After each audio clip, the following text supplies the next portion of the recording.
Day 2. And I have a question. I have a topic that someone wrote in about. So I'm going to address it. And the question or the topic was, I was with my partner and they were on birth control and they got pregnant. Now we have a kid.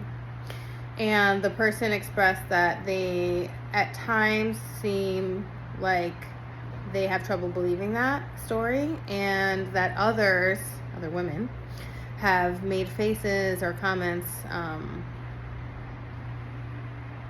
sort of, poking or suggesting that maybe that is a little far-fetched. Well, we have heard those stories where people get pregnant on birth control. I have a friend who, where that was the case. And whether it was true or not is something we'll never know. Only the person who was taking the birth control or not will know that. But what I think I'm seeing here when you think about relationships is that the person who wrote the question in perhaps may be feeling betrayed because of their intuitive sense. My door slamming. New to this world. Note to self, close door before video. But their natural sense and maybe a little bit of, he said, she said from other people has led them to believe that maybe that's not the true story. And so now we have some betrayal, and that is a breach of trust. I thought we had this agreement, and then it turned out that this is what is actually happening. And it's based on speculation, but doesn't mean the feelings and the way this person is experiencing life is invalid. And in fact, that's exactly what I think is at hand, is what do I do when I have a breach of trust or betrayal and I am in a relationship with someone, and whether that's a friendship, long-term monogamous relationship, or co-parenting. Well, on one hand, your feelings are valid and it is really hard to rebuild trust. On the other hand, we can't erase the past. So how can we move through those thoughts and feelings around this person being dishonest? So you want to look at the actions that they are doing on the day-to-day. How are they now?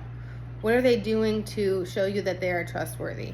Are there things that they say and do now that go against that narrative? And it won't change the fact that maybe they were dishonest, but it can help you sort of be in the present moment and not build resentment in that relationship. So look for action that sort of speaks to a culture of honesty with this person in this relationship. And I would say too, resentment is normal, and feeling like you want to know the truth is normal. So honor that and don't beat yourself up about, that feeling that comes when you don't really have all the facts, and you may not always have the facts. The last part I want to say about this is knowing how relationship trauma or betrayal affects the person who is betrayed means that this will come up time and time again. It's sort of the grieving process, grieving the loss of the truth, the loss of what you thought was an agreement.